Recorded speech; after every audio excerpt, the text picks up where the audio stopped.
नमस्कार प्रिय दर्शकों, आप देख रहे हैं ज्योतिष मंत्रा। प्रिय दर्शकों, आज चर्चा कर रहे हैं माँ काली और भैरव जी की सिद्धि की। उनकी कृपा मिल जाए, उनका साथ मिल जाए, सानिध्य मिल जाए, जब भी हम कोई कार्य करें तो उसमें सफलता मिले माँ काली की कृपा से, भैरव जी की कृपा से। वो आपके अंग संग रहेंगे। इस मंत्र के माध्यम से हर कार्य में आपके साथ होंगे। जब भी आप उन्हें भोग प्रसाद देंगे वो तुरंत हाजिर हो जाएंगे। अत्यंत प्रभावी ये मंत्र विधान है। प्रिय दर्शकों, इस मंत्र को दो रूपों में प्रयोग किया जाता है। प्रथम, केवल कार्य सिद्धि के लिए कि आप कोई कार्य सिद्ध कराना चाहते हैं तो मात्र इस मंत्र का जप करते हुए भोग दीजिए, निश्चित आपका कार्य पूरा होगा। परंतु यदि आप चाहते हैं कि माँ काली और भैरव जी की सिद्धि हो जाए, वो प्रत्यक्ष हो जाए, वो आपके साथ हो जाए, तो उसके लिए विधान थोड़ा लंबा हो जाएगा।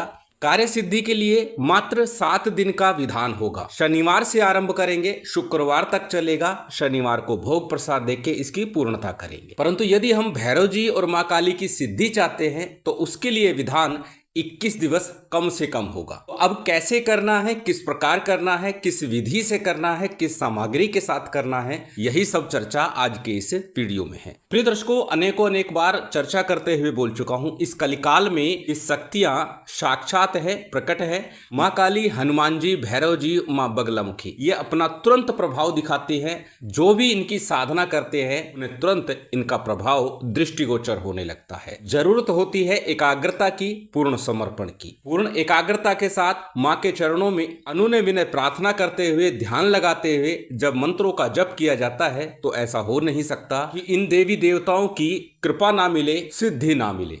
तो पूर्ण श्रद्धा भाव के साथ, एकाग्रता के साथ, मनन चिंतन ध्यान करते हुए, अपने आप को पूर्ण रूप से समर्पित करते हुए इस मंत्र का आपको जप करना है। कैसे करना है? सर्वप्रथम बात करेंगे सामग्री की कि किस सामग्री के साथ इसका विधान किया जाना है। सामान्य पूजन सामग्री, जिसमें अक्षत, पुष्प, धूप, दीप, नैवेद्य, फल, फूल, मिष्ठान इत्यादि जो भी आप ले सके, जितना आप ले सके, जो आपके पास उपलब्ध हो। क्योंकि साबर मंत्र है और साबर मंत्रों के विषय में अनेक बार चर्चा करते हुए बोलता हूं कि जब भी आप साबर मंत्रों की साधना करते हैं तो उसके लिए सर्वाधिक महत्वपूर्ण होता है कि भोग और साथ में उस मंत्र का पूर्ण श्रद्धा भाव के साथ जप करना। सामान्य पूजन विधान इसलिए ताकि हमारा मन रमे और हमारी साधना में किसी प्रकार की बाधा ना आए, तो इसलिए देवी देवताओं को हम मनाते हैं सामान्य सा पूजन विधान करके। तो सामग्री में सामान्य पूजन सामग्री, इसके साथ में भोग सामग्री। भोग सामग्री में भैरव जी और काली के निमित्त सभी भोग सामग्री स्क्रीन पर लिखी हुई है। किसके लिए किस प्रकार की सामग्री है वो लिखित रूप में आपको दे दिया गया है। और एक बात अक्सर मैं और बोलता हूं कि वीडियो को सुनने के साथ साथ देखा भी कीजिए, क्योंकि बहुत सी चीजें लिखित रूप में होती है, कई चीजें बताई जाती हैं और कई बार कुछ चीजें विस्मृत हो जाती है, तो वो भी लिखित रूप में वीडियो में दे दी जाती है। इसलिए लिखित रूप को भी आप अवश्य देखा कीजिए। सामग्री के बाद बात करते हैं कि इस साधना को किस दिन,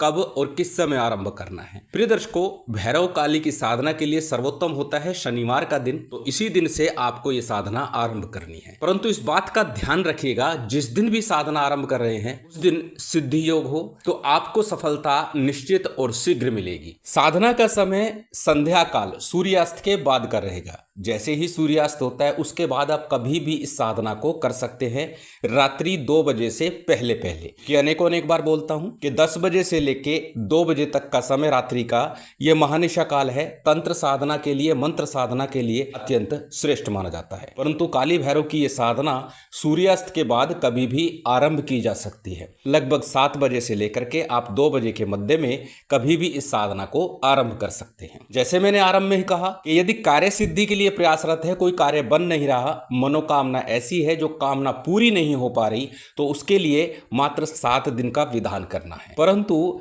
यदि आप काली भैरव की सिद्धि चाहते हैं तो उसके लिए 21 दिन का विधान करना है। अब कैसे करना है? अपने घर में उत्तर मुंह होकर के आप बैठ जाइए। अपने सामने किसी चौकी पट्टे के ऊपर लाल रंग का वस्त्र बिछा लेना है, उसके ऊपर काली भैरव का चित्र लगाना है, साथ में गुरु गोरखनाथ जी का अथवा भगवान शिव का चित्र लगा लीजिए। यदि आपने गुरु दीक्षा ली है तो अपने गुरु का चित्र रखिएगा। जब आप चौकी लगा लें उसके बाद सबसे पहले शुद्धि आचमन कीजिएगा। शुद्धि आचमन के बाद में तेल के 2 दीपक आपको लगाने हैं। माँ काली के लिए अलग, भैरव जी के लिए अलग। 2 दीपक आपको इस साधना में रखने हैं, क्योंकि दोनों की साधना साथ साथ चलेगी। शुद्धि आचमन के बाद दीप प्रज्वलित कर लिया। दीप प्रज्वलित करने के बाद में आपको संकल्प लेना है किस कामना से, किस कार्य के लिए आप ये साधना कर रहे हैं। यदि आप सिद्धि के लिए कर रहे हैं तो उसी के निमित्त संकल्प लीजिएगा। केवल आप कार्य सिद्धि के लिए कर रहे हैं तो कार्य सिद्धि है तो संकल्प लीजिएगा कि कौन सा कार्य है जिसके लिए आप ये साधना, ये प्रयोग करना चाहते हैं। संकल्प के लिए दाहिने हाथ में अक्षत, पुष्प, जल इत्यादि ले लीजिए। अपना नाम बोलिए, गोत्र बोलिए, उस दिन का तिथिवार नक्षत्र बोलिए, फिर अपनी कामना बोलिए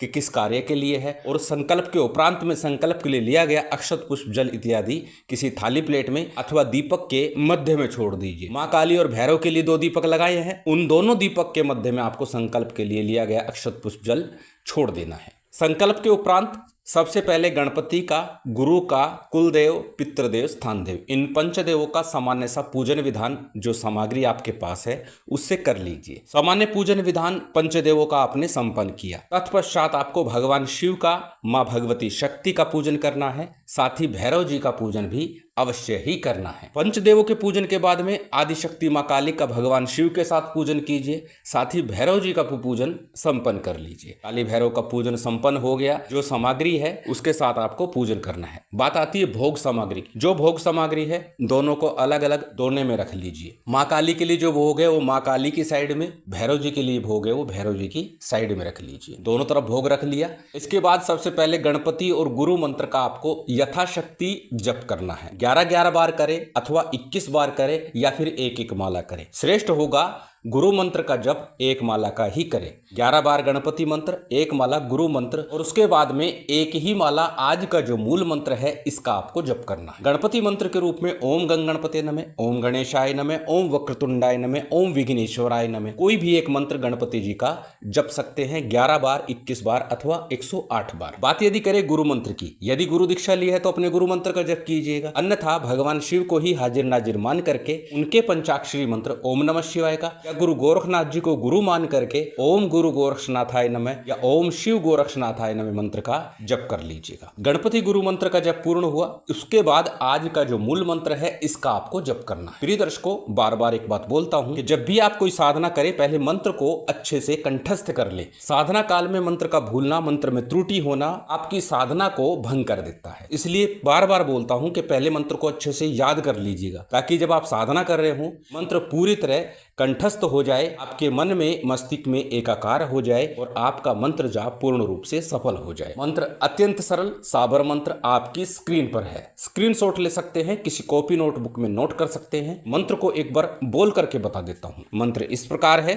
आदिशक्ति मां काल का भैरव वीर जवान, हाथ में खड़क खप्पर तीर कमान, गले नरमुंड माला रहे शमशान। आओ आओ मां काली के मेरा कहना मान, ना आए मां काल का तो दुहाई भोलेनाथ की, दुहाई गोरखनाथ की, शब्द साचा पिंड काचा, फुरो मंत्र ईश्वरो वाचा। देखो माता महाकाली बाबा काल भैरव तेरे शब्द का तमाशा। अत्यंत सरल मंत्र, पहले कंठस्थ कीजिएगा फिर इस मंत्र का जप कीजिएगा। प्रिय दर्शकों, अनेकों बार बोलता हूं कार्य सिद्धि के लिए मात्र 1 माला जप करेंगे तो भी कार्य अवश्य ही पूर्ण होगा, परंतु यदि सिद्धि की बात करते हैं तो बार बार बोलता हूं जपात सिद्धि, जपात सिद्धि, जपात सिद्धि न संशय है। जितना जपोगे उतना श्रेष्ठ होगा। जपते रहने से सिद्धि अवश्य प्राप्त होगी। साथ साथ अधिकस्य अधिकम फलम, जितना अधिक करेंगे उतना श्रेष्ठ होगा। इसलिए कम से कम 1 माला, अन्यथा विषम संख्या में जितनी माला का आप जप कर सके उतना श्रेष्ठ होगा। जप के उपरांत में मां शक्ति की, भैरव जी की आरती कीजिए। आरती के बाद में जो भोग सामग्री है